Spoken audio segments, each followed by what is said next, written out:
guys, today I'm going to show you how to make a paper bomb. It's very easy and fun to play with. So let's get started.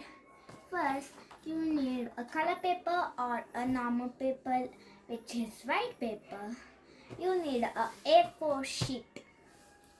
First, you have to take this edge and bring it to on this edge like this, something. Press it properly like this. Then you have to take this edge on this edge like this.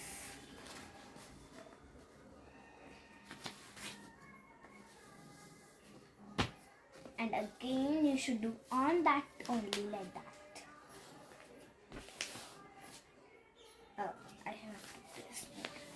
Then again you should do like this.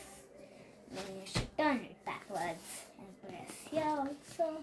Then you have to fold it like this.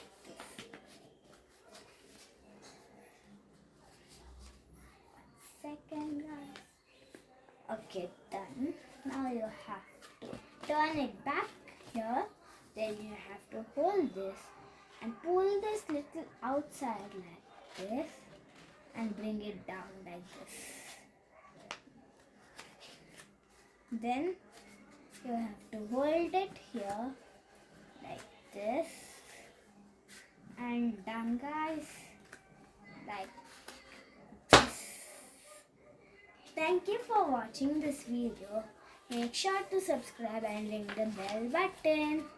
See you in the next video.